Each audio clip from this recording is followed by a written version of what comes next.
See how I fall victim right here? You see how I fall victim? These cute faces come over here, bringing all these desserts. Yeah, that was her mom on video the other day. This is the daughter now. What do you got here today? Potato, sweet potato. Sweet potato? Yeah. That's candied on the outside with sugar? Yes. Well, how much are these? 13 pesos only. How much? 13 pesos each. 13 pesos each. So you got 5 of them there. Well, they go to them because this boy's diet. Let me get you the money.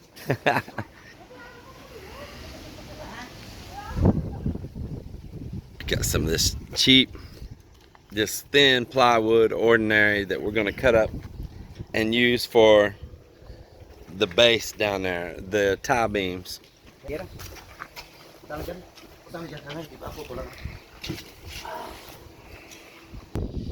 See this here, guys?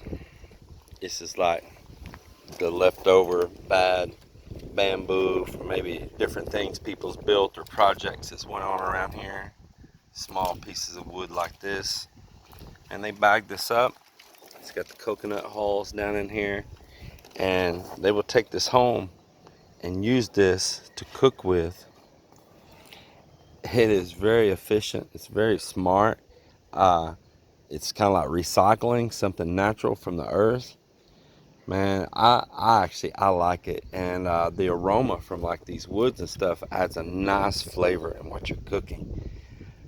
This is a practice here that I really do like.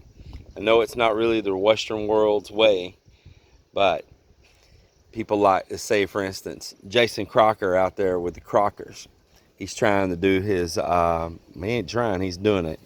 His off-grid little life that he's building there right now, trying to build him a cabin, trying to get water from a stream, and cut firewood there. But every little twig counts. And right there, this is part of off-grid life right here. In America and other places, we're calling that style living off-grid. But to a lot of people in a lot of parts of the world, that's just life. That's life. It's no on-grid, off-grid. The things that we usually associate with off-grid living, there are so many parts of the world that's just living. There's no on or off. It's just living.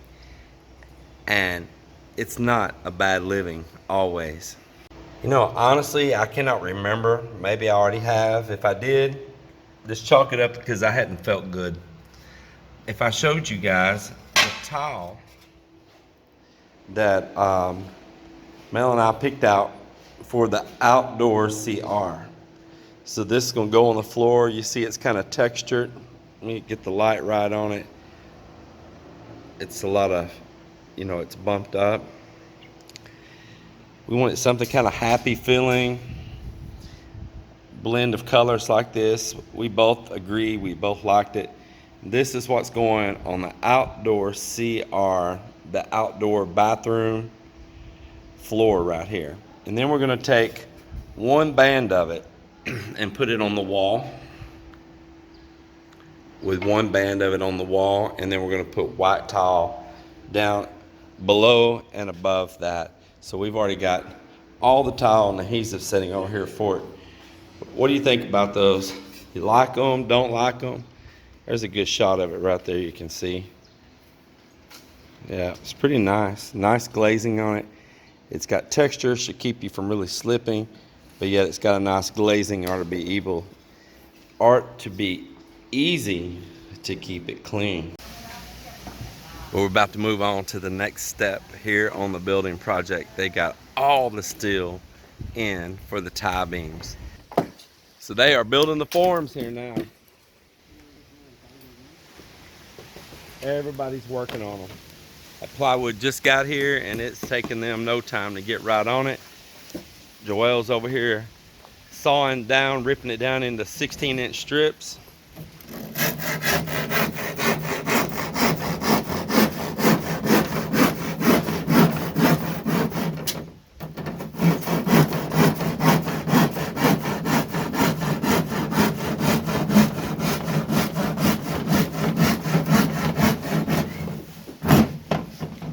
He's faster than a beaver on a hot day.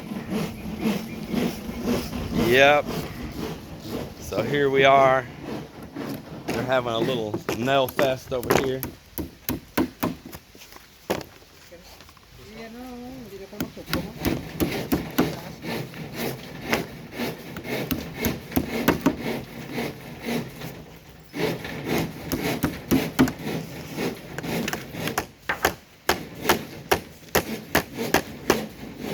This right here, this is one of Melinda's dad's brothers. He's only 25 years old. He's lived a hard life. 25 times 3. 25 times 3. Yeah, 25 times 3.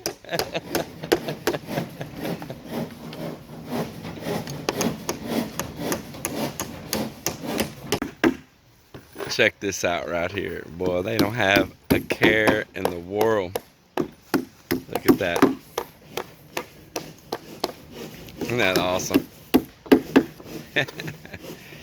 They're just hammering and nailing right here by them, and they just don't even care. Funny, funny. A dog's life, boy. There's some good dogs here too. Not a care in the world.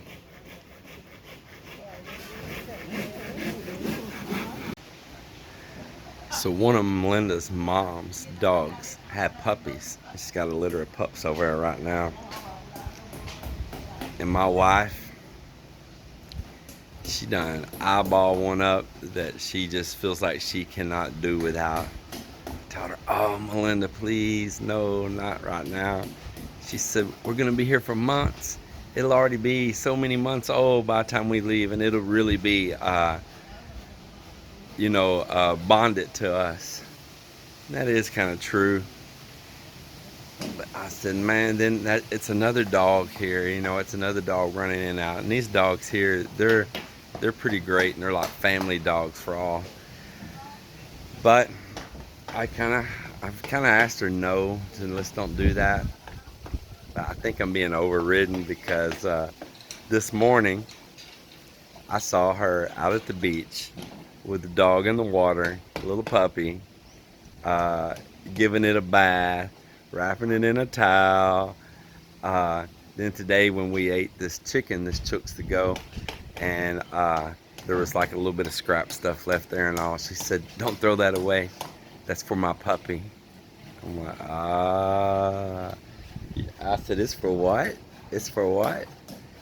She just ignored me, just stared off away. And I said, it's for what, Mal? And she just smiled. We're gonna see. We'll see. I just don't know, but we'll see. Our neighbor Yoli right there. And I believe her name's Mel. Yeah, Yoli and Mel. Our neighbor Yoli right there. She is she's home for the first time at this house in 2 years. And she has been having people there coming, looking at doing some repair work around our house. A little wood that needs to be replaced here and there. Just different little oddball things. And she's really trying to get it in order. She said that they had contemplated before about selling this house, but now they're thinking not only to not sell it, but now they're thinking that they may go ahead and retire here at it. They normally live in California. So I'm happy for that. She is such a nice person. Both of them, not just her, both of them are such nice people. I just always mention Yoli because I happen to communicate with her more. But I tell you what, it feels good that she's there. She is such a kind person.